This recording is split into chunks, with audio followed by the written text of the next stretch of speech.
ಎಲ್ಲರಿಗೂ ನಮಸ್ಕಾರ. ನಾನು ಡಾಕ್ಟರ್ ಶಾಲಿನಿ, ನಿಮ್ಮ ಮಕ್ಕಳ ತಜ್ಞೆ. ಇವತ್ತಿನ ವಿಡಿಯೋದಲ್ಲಿ ಮಕ್ಕಳಲ್ಲಿ ಉಂಟಾಗುವಂತ ಗಂಟ್ಲು ನೋವು ಅಥವಾ ಟಾನ್ಸಿಲ್ ಇನ್ಫೆಕ್ಷನ್ ಬಗ್ಗೆ ಮಾತಾಡಲಿಕ್ಕೆ ಇಷ್ಟಪಡ್ತೀನಿ. ತುಂಬಾ ಜನ ಪೇರೆಂಟ್ಸ್ ಈ ಟಾಪಿಕ್ ಬಗ್ಗೆ ರಿಕ್ವೆಸ್ಟ್ ಮಾಡಿದ್ರು. ಸೊ ಇವತ್ತಿನ ವಿಡಿಯೋದಲ್ಲಿ ಟಾನ್ಸಿಲ್ ಇನ್ಫೆಕ್ಷನ್ ಅಂದ್ರೆ ಏನು, ಮಕ್ಕಳಲ್ಲಿ ಟಾನ್ಸಿಲ್ ಇನ್ಫೆಕ್ಷನ್ ಯಾಕೆ ಆಗುತ್ತೆ, ಮತ್ತೆ ಇದಕ್ಕೆ ಏನೇನೆಲ್ಲ ಟ್ರೀಟ್ಮೆಂಟ್ ಆಪ್ಷನ್ ಇದೆ, ಆಪರೇಷನ್ ಯಾವಾಗ ಬೇಕಾಗಬಹುದು, ಮತ್ತೆ ಮನೆಯಲ್ಲಿ ಹೋಮ್ ರೆಮಿಡೀಸ್ ಗಳನ್ನು ಏನೆಲ್ಲ ಮಾಡಬಹುದು ಅನ್ನೋದ್ರ ಬಗ್ಗೆ ಡೀಟೇಲ್ ಆಗಿ ಇನ್ಫಾರ್ಮೇಶನ್ ಕೊಡ್ಲಿಕ್ಕೆ ಪ್ರಯತ್ನ ಮಾಡ್ತೀನಿ. ವಿಡಿಯೋನ ಕಂಪ್ಲೀಟ್ ಆಗಿ ನೋಡಿ. ಸೊ ಇವತ್ತಿನ ವಿಡಿಯೋನ ಸ್ಟಾರ್ಟ್ ಮಾಡೋಣ.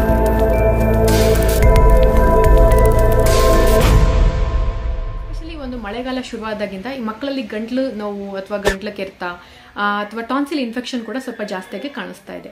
ಫಸ್ಟ್ ವಿಷಯ, ಟಾನ್ಸಿಲ್ ಅಂದ್ರೆ ಏನು? ಈ ಟಾನ್ಸಿಲ್ ಅನ್ನೋದು ಎಲ್ಲಾ ಮಕ್ಕಳಲ್ಲಿ ಇರುತ್ತೆ. ಇದು ಟಾನ್ಸಿಲ್ ಅನ್ನೋದು ಹೊಸದಾಗಿ ಗಂಟು ತರ ಬಂದ್ಬಿಡುತ್ತೆ ಅಂತ ಏನಿಲ್ಲ.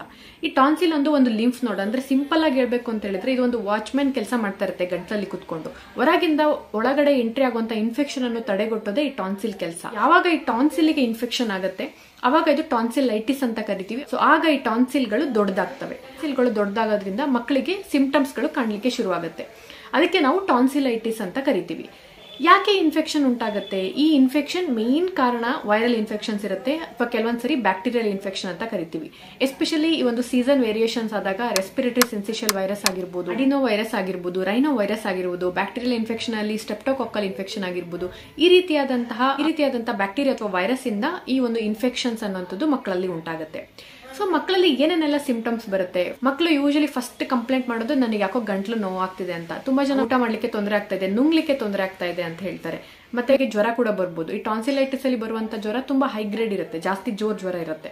ಮತ್ತೆ ಇದ್ರ ಜೊತೆಗೆ ಅದರ ಸುತ್ತ ಇರುವಂತ ಲಿಂಫ್ ನೋಡ್ಗಳು ಕೂಡ ಎನ್ಲಾರ್ಜ್ ಆಗುತ್ತೆ. ಅದಕ್ಕೆ ನಿಮಗೆ ಕೆಲವೊಂದ್ಸರಿ ಗಂಟು ನೋವಾದಾಗ ಹೊರಗಡೆಯಿಂದ ಮುಟ್ಟಿದ್ರೆ ಕೆಲವೊಂದ್ಸರಿ ಗಂಟುಗಳ ತರ ಕಾಣುತ್ತೆ.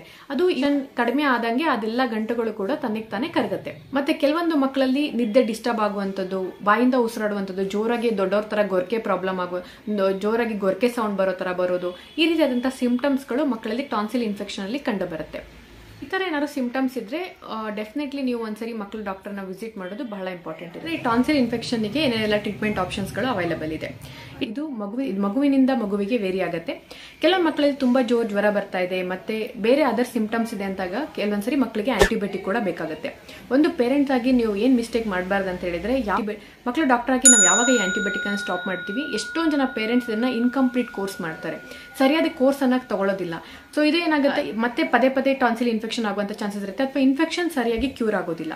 ಸೊ ನಿಮ್ಮ ಮಕ್ಕಳ ಡಾಕ್ಟರ್ ನಿಮಗೆ ಆಂಟಿಬಯೋಟಿಕ್ಸ್ ಅನ್ನ ಪ್ರಿಸ್ಕ್ರೈಬ್ ಮಾಡಿದ್ದಾರೆ ಅಂದ್ರೆ ದಯವಿಟ್ಟು ಅದನ್ನ ಕಂಪ್ಲೀಟ್ ಕೋರ್ಸ್ ಮಾಡ್ಲಿಕ್ಕೆ ಪ್ರಯತ್ನ ಮಾಡಿ. ಯೂಶಲಿ ಆಂಟಿಬಯೋಟಿಕ್ ಕೋರ್ಸ್ 3 ಅಥವಾ 5 ದಿನ ಇರುತ್ತೆ. ಕೆಲವೊಂದು ಮಕ್ಕಳಲ್ಲಿ 7 ದಿನ ಕೂಡ ಬೇಕಾಗಬಹುದು. ಜ್ವರ ಅಥವಾ ಪೇನ್ ಇತ್ತು ಅಂತ ಹೇಳಿದ್ರೆ ಅದಕ್ಕೆ ಮೆಡಿಸಿನ್ಸ್ ಅನ್ನ ಕೊಟ್ಟಿರ್ತಾರೆ. ನೆಕ್ಸ್ಟ್ ಇಂಪಾರ್ಟೆಂಟ್ ಸ್ಟೆಪ್ ಏನಂತ ಹೇಳಿದ್ರೆ ಮೌತ್ ಗಾರ್ಗ್ಲಿಂಗ್ ಅನ್ನೋಂಥದ್ದು. ಯೂಶಲಿ ಮನೆಯಲ್ಲಿ ಸ್ವಲ್ಪ ಉಗುರು ಬೆಚ್ಚಗಿನ ನೀರಲ್ಲಿ ಮೌತ್ ಗಾರ್ಗ್ಲಿಂಗ್ ಅನ್ನ ಮಕ್ಕಳಿಗೆ ಮಾಡಿಸ್ಲಿಕ್ಕೆ ಪ್ರಯತ್ನ ಮಾಡಿ. ಮತ್ತೆ 2 ರಿಂದ 3 ಸರಿ ಉಪ್ಪು ನೀರಿಂದ ಗಾರ್ಗ್ಲಿಂಗ್ ಮಾಡ್ಲಿಕ್ಕೆ ಪ್ರಯತ್ನ ಮಾಡಿ. ಎಸ್ಪೆಷಲಿ ಈ ಒಂದು ಸೀಸನ್ ಅಲ್ಲಿ ಮತ್ತೆ ಸ್ಕೂಲಿಗೆ ಹೋಗಿ ಬಂದಾಗ ಎಸ್ಪೆಷಲಿ ಮಾಡೋದು ಕೂಡ ಒಂದು ಟಾನ್ಸಿಲೈಟಿಸ್ ಆಲ್ರೆಡಿ ಇದ್ರೆ ಇದರ ಇನ್ಫೆಕ್ಷನ್ ಕಂಫರ್ಟ್ ಅನ್ನು ಕಮ್ಮಿ ಮಾಡುತ್ತೆ. ಮತ್ತೆ ಈ ಒಂದು ಸೀಸನ್ ಅಲ್ಲಿ ಮಟ್ಟಿಗೆ ಈ ಟಾನ್ಸಿಲ್ ಇನ್ಫೆಕ್ಷನ್ ಅನ್ನು ಕೂಡ ತಡೆಗಟ್ಟುವಲ್ಲಿ ಇದು ಸಹಾಯಕಾರಿಯಾಗಿರುತ್ತೆ. ಕೆಲವೊಂದ್ಸರಿ ಉಪ್ಪು ನೀರಿನ ಗಾರ್ಗ್ಲಿಂಗ್ ಹೆಲ್ಪ್ ಆಗಲಿಲ್ಲ ಅಂದ್ರೆ ನಾವು ಫಿಲ್ ದೊಡ್ಡದಾಗಿತ್ತು ಅಂತ ಹೇಳಿದ್ರೆ ಬೇರೆ ಮೌತ್ ವಾಶ್ ಸೊಲ್ಯೂಷನ್ ಸಿಗುತ್ತೆ, ಕ್ಲೋರ್ಹೆಕ್ಸಡಿನ್ ಮೌತ್ ವಾಶ್ ಅಂತ. ಸೊ ಆ ಒಂದು ಸೊಲ್ಯೂಷನ್ಸ್ ಅನ್ನ ಕೊಟ್ಟಿರ್ತೀವಿ, ಅದರಿಂದ ಕೂಡ ಮೌತ್ ಗಾರ್ಗ್ಲಿಂಗ್ ಅನ್ನ ಮಾಡಬಹುದು. ನೆಕ್ಸ್ಟ್ ಇಂಪಾರ್ಟೆಂಟ್ ಅಂತ ಹೇಳಿದ್ರೆ ಹ್ಯಾಂಡ್ ಹೈಜೀನ್ ಕೂಡ ಕಾಪಾಡಿಕೊಳ್ಳೋದು ಬಹಳ ಇಂಪಾರ್ಟೆಂಟ್ ಆಗಿರುತ್ತೆ. ಮತ್ತೆ ಸ್ವಲ್ಪ ವಾರ್ಮ್ ಸೂಪ್ ಗಳನ್ನ ಕೊಡೋದು ಆ ಒಂದು ಗಂಟ್ಲ ನೋವನ್ನು ಕೂಡ ತಕ್ಕ ಮಟ್ಟಿಗೆ ಕಡಿಮೆ ಮಾಡುವಲ್ಲಿ ಹೆಲ್ಪ್ ಆಗುತ್ತೆ. ಮತ್ತೆ ಈ ಒಂದು ಟಾನ್ಸಿಲ್ ಇನ್ಫೆಕ್ಷನ್ ಇದೆ ಅಥವಾ ಗಂಟ್ಲು ಇನ್ಫೆಕ್ಷನ್ ಇದೆ ಅಂತ ಹೇಳಿದ್ರೆ ಎಣ್ಣೆಯಲ್ಲಿ ಕದ್ದಿರುವಂತ ಪದಾರ್ಥಗಳು, ಹೊರಗಡೆ ಸಿಗುವಂತ ಚಿಪ್ಸ್ಗಳು, ಆಮೇಲೆ ತಣ್ಣಗಿನ ಪದಾರ್ಥಗಳು, ಐಸ್ ಕ್ರೀಮ್ಗಳು, ಫ್ರಿಜ್ಜಿನ ಐಟಮ್ಗಳನ್ನು ಎಲ್ಲಾನು ಕೂಡ ಅವಾಯ್ಡ್ ಮಾಡ್ಲಿಕ್ಕೆ ಪ್ರಯತ್ನ ಮಾಡಿ. ಸೊ ಎಷ್ಟೊಂದ್ಸರಿ ನಾವು ಟ್ರೀಟ್ಮೆಂಟ್ ಅಂತೂ ಮಾಡ್ತಿರ್ತೀವಿ, ಅದ್ರ ಜೊತೆಗೆ ಮಕ್ಕಳು ಚಿಪ್ಸು ತಿಂತಿರ್ತಾರೆ, ಎಣ್ಣೆಲಿ ಕರೆದಿರೋದು ತಿಂತಿರ್ತಾರೆ. ಅವಾಗ ಬೇಗನೆ ಈ ಒಂದು ಇನ್ಫೆಕ್ಷನ್ ಅಂತದ್ದು ಸೆಟಲ್ ಆಗೋದು. ಮತ್ತೆ ಏನೆಲ್ಲ ಹೋಮ್ ರೆಮಿಡೀಸ್ ಅನ್ನು ನಾವು ಮಾಡ್ಬೋದು. ಆಲ್ರೆಡಿ ನಾನು ಹೇಳ್ದಿರೋ ಹಾಗೆ ಮಕ್ಕಳು ಮನೆಯಿಂದ ಹೊರಗೆ ಹೋಗಿದ್ರು, ಬಂದ ಮೇಲೆ ಒಂದು ಮೌತ್ ಗಾರ್ಗ್ಲಿಂಗ್ ಅನ್ನ ಮಾಡಿಸ್ಲಿಕ್ಕೆ ಪ್ರಯತ್ನ ಮಾಡಿ ಉಪ್ಪು ನೀರಲ್ಲಿ. ಮತ್ತೆ ಇನ್ನೊಂದು ಹಾಲು, ಅರಿಶಿಣದ ಹಾಲು, ಟರ್ಮರಿಕ್ ಮಿಲ್ಕ್ ಅಂತ ಏನು ಕರಿತೀವಿ. ಹಾಲಿಗೆ ಒಂದು ಚಿಟಿಕೆ ಅರಿಶಿಣದ ಪುಡಿ, ಅದ್ರ ಜೊತೆಗೆ ಸ್ವಲ್ಪ ಒಂದಿಗಿಂತ ಕಮ್ಮಿ ಸ್ವಲ್ಪ ಕರಿಮೆಣಸಿನ ಪುಡಿ, ಬ್ಲಾಕ್ ಪೆಪ್ಪರ್ ಪೌಡರ್ ಅಂತ ಏನು ಕರಿತೀವಿ. ಇದು ಕೂಡ ಒಂದು ಬೆಸ್ಟ್ ಆಂಟಿ ಇನ್ಫ್ಲಮೇಟರಿ. ಒಂದು ಟರ್ಮರಿಕ್ ಅಥವಾ ಅರಿಶಿಣ ಅಂತದ್ದು ಆಂಟಿ ಇನ್ಫ್ಲಮೇಟರಿ ಆಗಿದೆ, ಅಂದ್ರೆ ಇನ್ಫ್ಲಮೇಷನ್ ನ ಕಡಿಮೆ ಮಾಡುವಲ್ಲಿ ತುಂಬಾ ಸಹಾಯಕಾರಿಯಾಗಿರುತ್ತೆ. ಇದನ್ನು ಮಕ್ಕಳಿಗೆ ನಿಯಮಿತವಾಗಿ ಎಸ್ಪೆಷಲಿ ಈ ಸೀಸನ್ ಅಲ್ಲಿ ಕೊಡ್ಲಿಕ್ಕೆ ಪ್ರಯತ್ನ ಮಾಡಿ. ಇದು ಕೂಡ ಮಕ್ಕಳ ಇಮ್ಯುನಿಟಿಯನ್ನು ಬೂಸ್ಟ್ ಮಾಡುವಲ್ಲಿ ಮತ್ತೆ ಈ ಗಂಟ್ಲ ಇನ್ಫೆಕ್ಷನ್ ಅನ್ನು ಕಡಿಮೆ ಮಾಡುವಲ್ಲಿ ಸಹಾಯಕಾರಿಯಾಗಿರುತ್ತೆ. ಮತ್ತೆ ಕೆಲವೊಂದು ಕಷಾಯಗಳು, ಒಂದು ಶುಂಠಿ, ಈ ರೀತಿಯಾದಂಥ ಲವಂಗ, ಶುಂಠಿ, ಈ ರೀತಿಯಾದಂಥ ಪದಾರ್ಥಗಳನ್ನ ಯೂಸ್ ಮಾಡಿಕೊಂಡು ಮನೇಲಿ ಕಷಾಯಗಳನ್ನ ಮಾಡಿಕೊಡೋದು ಕೂಡ ಮಕ್ಕಳ ಒಂದು ಗಂಟ್ಲು ನೋವನ್ನು ಕೂಡ ಕಡಿಮೆ ಮಾಡಲಿಕ್ಕೆ ಸಹಾಯಕಾರಿಯಾಗಿರುತ್ತೆ. ತುಂಬಾ ಜನ ಪೇರೆಂಟ್ಸ್ ಈ ಟಾನ್ಸಿಲ್ ಇನ್ಫೆಕ್ಷನ್ ಭಯಪಡೋದು ಯಾಕಪ್ಪ ಅಂತ ಹೇಳಿದ್ರೆ, ಈ ಒಂದು ಆಪರೇಷನ್ ಏನಾದ್ರು ಬೇಕಾಗತ್ತಾ, ನಮ್ಮ ಮಗನಿಗೆ ಆಪರೇಷನ್ ಮಾಡಿಸ್ಬೇಕಾಗತ್ತಾ ಅಂತ.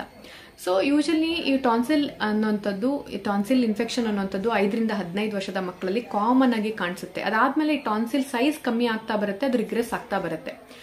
ಆದ್ರೆ ಕೆಲವೊಂದು ಮಕ್ಕಳಲ್ಲಿ ಟಾನ್ಸಿಲ್ ಇನ್ಫೆಕ್ಷನ್ ಅಂತದ್ದು ತುಂಬಾ ಸರಿ ಬರುತ್ತೆ. ಎಸ್ಪೆಷಲಿ 1 ವರ್ಷಕ್ಕೆ 7 ಸರಿನೋ ಅಥವಾ 2 ವರ್ಷ ತಗೊಂಡ್ರೆ ವರ್ಷಕ್ಕೆ 5 ಸರಿ ಬಂದಿರೋದು, ಈ ರೀತಿಯಾದಂತ ತುಂಬಾ ಫ್ರೀಕ್ವೆಂಟ್ ಆಗಿ ಬರ್ತಾ ಇದೆ. ಅಥವಾ ತುಂಬಾ ದೊಡ್ಡ ಟಾನ್ಸಿಲ್ ಇದೆ, ಮಕ್ಕಳಿಗೆ ಸ್ಲೀಪ್ ಡಿಸ್ಟರ್ಬೆನ್ಸ್ ಆಗ್ತಾ ಇದೆ ಅಥವಾ ಅವರ ರುಟೀನ್ ಆಕ್ಟಿವಿಟಿ ಡಿಸ್ಟರ್ಬೆನ್ಸ್ ಆಗ್ತಾ ಇದೆ ಅಂದ್ರೆ ಕಂಪ್ಲೇಂಟ್ಸ್ ಇದ್ರೆ ಮಾತ್ರನೇ ಮಕ್ಕಳಿಗೆ ಟಾನ್ಸಿಲ್ ಆಪರೇಷನ್ ಅನ್ನ ಮಾಡ್ತಾರೆ.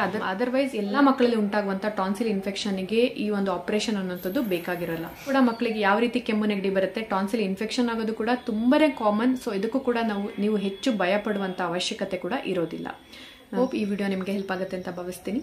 Thanks for watching. Happy parenting.